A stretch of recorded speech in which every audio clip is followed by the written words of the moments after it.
Hi folks, today I'm going to be talking about deckled edges, which is a kind of four-edge technique, and I made a video a couple of years ago about four edges and different techniques that could be used to different effects. So if you'd like to watch that, I have linked it in the cards and down below. This video is about deckled edges. This is a book, a recent book, a brilliant book, highly recommend it, Circe by Madeline Miller. And as you can see, the edge looks like this. And this is how you would expect a contemporary book to look. It has got smooth edges, all cut to the same length. There's a bit of a bow in it, and that's because of the spine and the way that the spine goes in a hardback book. But yeah, for the most part, flat and smooth. Here is another example of a fairly contemporary book, If We Were Villains by M.L. Rio. This is a brilliant book. If you like The Secret History by Donna Tartt, you will probably love this too. This book has deckled edges. As you can see, they are rough. They're not cut to the same length, so they haven't been trimmed. This is something that you usually see on hardback books, but there are some examples of paperbacks that do it too. One example would be the Penguin Deluxe editions that have French flaps and deckled edges.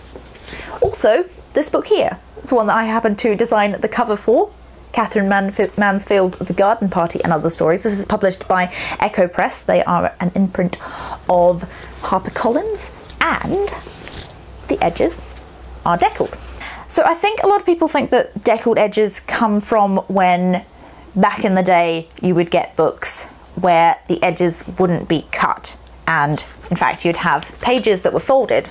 So this is a normal piece of printer paper, but they would be folded, and this edge here would be sewn into the spine, which would mean you'd have, and it's going to look silly because it's sticking out, but you'd have some pages that were folded like that, and in order to read them you'd have to get a knife or an envelope opener and a letter opener, that's the word, and you'd have to cut it open in order to read it, and that would give you a similar effect because you'd get that ripped edge look.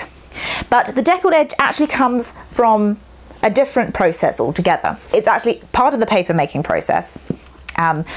Most paper, as it arrives from the supplier, will have cut edges already. They'll all be trimmed to the same size, like a ream of printer paper would be. But some will come with this uncut or unfinished edge, and it's got a kind of feathered look. This is a piece of watercolor paper, and it's quite common in art papers, particularly watercolor paper, and as you can see, this edge is kind of feathered, and I quite like that. And this was a big piece of paper that I've cut up, and I wanted that on all edges of this paper. So what I did is I've actually folded it and torn it, not to great effect, to be honest. It looks like the Cookie Monster has been eating this, or I don't know, something that eats paper. Probably my dog, she loves paper. But yeah, it gives it that rough, quite organic look, as opposed to this edge, which has been cut and is just straight, as you would expect it to be. So in order for a book to have deckled edges like this, it would have to have a stack of paper with that kind of edge facing out, and then it doesn't get trimmed. Okay, so here's where it's going to get kind of nerdy. This is a stack of A4 paper that has been folded in half to make a booklet, an A5 booklet.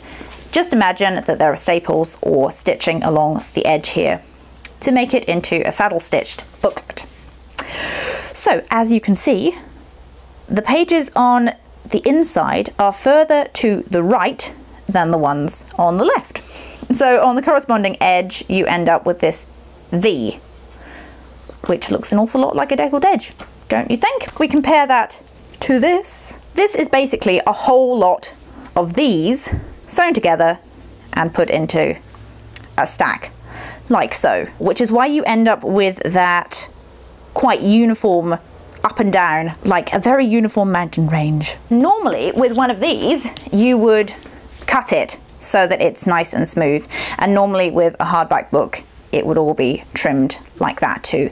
But with the deckled edge they have decided not to do that, and they've also used a paper that has that rough edge. So that is how the deckled edge comes to be in a very simplified version. I haven't gone into that much detail about it, but that's kind of your beginner's guide. The fun fact, when you have a paperback with deckled edges, it would have to be reverse engineered to look like this, because you haven't got those signatures, those individual pieces like this sewn in there.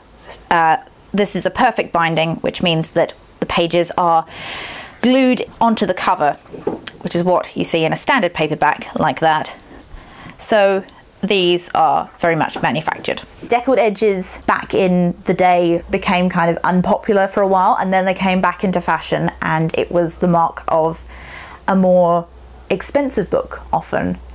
This is my little bit of research. I will put some links down below for places where you can go and read a bit more. But it would mean that the paper was of a slightly higher quality in order to have that deckled effect. So quite interesting little bit of bookbinding history there. Also, there's this book here, which is called The Book by Keith Houston, and it goes through quite a bit of the history of the book. I haven't read this cover to cover, but I really need to, because it's so interesting, and the design of it's very innovative as well. But the real question is, what do we think of deckled edges?